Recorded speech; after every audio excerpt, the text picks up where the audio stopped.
नमस्कार. माझ्या यूट्यूब चॅनलमध्ये परत एकदा आपलं सगळ्यांचं स्वागत आहे. मैत्रिणींनो, आज रक्षाबंधन, नारळी पौर्णिमा. सगळी अगदी नारळी भात किंवा नारळाच्या वड्या किंवा पुरणपोळी जे आपल्या घरात आवडतं आणि म्हणजे प्रत्येक भागामध्ये महाराष्ट्रातल्या वेगवेगळे पदार्थ करतात. समुद्रकिनारी जे असतात ते जास्त करून नारळी भात, सागराला नारळ अर्पण करणं, सागराची पूजा करणं हे त्यांचं होतं. आणि आपल्या इकडे आमच्या विदर्भामध्ये पुरणपोळीचा नैवेद्य असतो पौर्णिमा म्हणून. आणि कुणी कुणी नारळी भात करतं. मग आजकाल काय झालं आहे, आपलं सगळ्यांचं जग एक झालेलं आहे ना. म्हणजे जसं कुणाच्या घरी काय बनतं हे सगळं पटकन कळतं आणि सगळ्या रेसिपी सगळ्यांना आजकाल यायला लागल्या.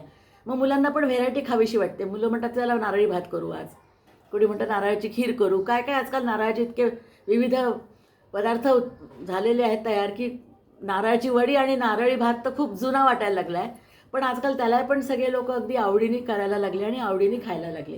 कारण काय की नारळ म्हणजे पाचक असतं, रेचक असतं, पौष्टिक असतं, व्हिटॅमिन ई भरपूर असतं नारळामध्ये. आणि या दिवसांमध्ये उष्णता वाढते कारण बाहेर पाऊस असतो, नीट आपल्याला खावत नाही, भाजीपाला पातळ भाजी आपण खायला पाहत नाही, पालेभाज्या वगैरे. मग रफेज कुठून मिळणार? तर ओल्या नारळातनं रफेज आपल्याला भरपूर मिळतं. नारळाची वडी म्हणा, नारळी भात म्हणा, केशरी भात जो आपण म्हणतो, त्याच्यामधनं आपल्याला मिळत राहतो. मैत्रिणींनो, नारळी पौर्णिमेला सुद्धा एक रक्षाबंधन जे नाव दिलेलं आहे, म्हणजे आपण राखी पौर्णिमा मराठीत म्हणतो, हिंदीमध्ये त्याला रक्षाबंधन म्हणतात. रक्षाबंधन म्हणजे रक्षा करायचं बंधन, एक सूत्र रेशमी धाग्याने बहीण आपल्या भावाला बांधते, असा त्याचा साधा अर्थ आहे.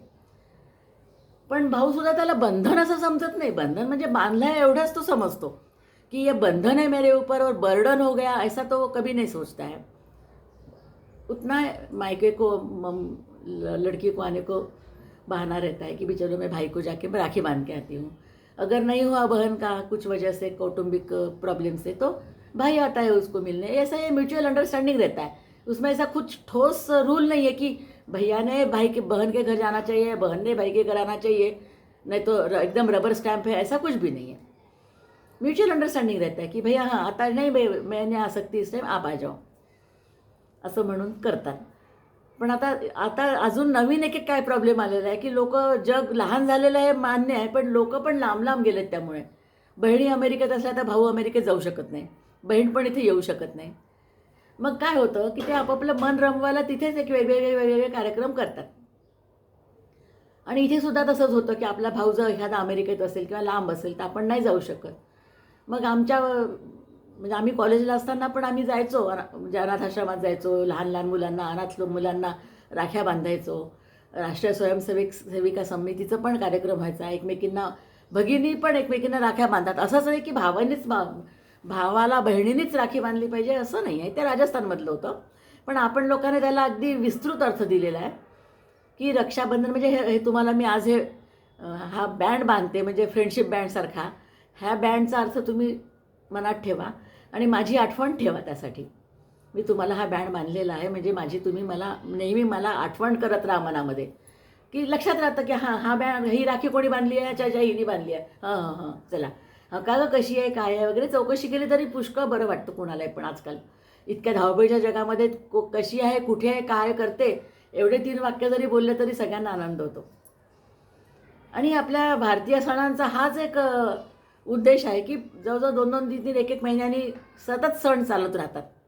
आता रक्षाबंधन झालं की मग आता तीज येईल, म्हणजे हरतालिका येईल, मग गणपती येतील, गणपती 10 दिवस जातील. मग पितृपक्षाचा आपल्या घरात थोडेसे धार्मिक कार्यक्रम झाले की नवरात्र येईल, नवरात्र झालं की कोजागिरी पौर्णिमा, की मग दिवाळी. म्हणजे अख्खा कॅलेंडर मी तुम्हाला सांगू शकते, इतकं त्यात आम्हाला पाठ झालेलं आहे. आणि याच्यातला उद्देश हाच आहे की माणूस हा सोशल ॲनिमल आहे, तुम्हाला म्हटलंच आहे. तो एकटा एकलकोंडा किती दिवस राहू शकतो? 4 दिवस 5 दिवस जरी तो घरात एकटा राहिला तरी त्याला बसबस होऊन जाईल की नाही आता मला जायलाच पाहिजे कुठेतरी बाहेर, एक मी फेरफटका मारून येतो. आमच्यासारख्या काय म्हणतील, चला थोडंसं खाली जाऊ, कॉलनीमध्ये थोडंसं बसू, मंदिरात जाऊन येऊ, घरात येऊ. आणि ह्या सगळ्यालाच एकत्र बांधायला रक्षाबंधन हा एक त्योहार आहे, म्हणजे सण आहे असं मी समजते. त्याला रक्षाबंधन आहे म्हणून ते बंधन नका समजू तुम्ही. प्रत्येकीला दर राखी पौर्णिमेला आठवण येते आणि कुठून कुठून राख्या कुरिअरने पोस्टाने लोक पाठवतात. पोस्टमनला कधी कधी तो देतो, कधी कुठेतरी ठेवून देतो, कधी गेटवर ठेवतो. मग तो एक प्रॉब्लेम वेगळाच असतो की अरे मी तर राखी पाठवली पण तुला कशी मिळाली नाही. माझ्या राख्या भरूचला आणि सोलापूरला अजून नाही मिळाल्या, किती 6-7 वर्षाच्या वर होऊन गेलेत, अजून मिळाल्या नाही. ते पोस्टमन त्यांना म्हणतात तुम्हाला त्यांनी राखी पाठवलीच नसेल. मग त्यामुळे नाही नाही त्यांनी पोस्टात उभं राहून आम्हाला ॲड्रेस विचारला होता आणि लिहिला होता. म्हणजे इतकं तर कोणी खोटं बोलणार नाही ना की मी राखी पाठवली म्हणून.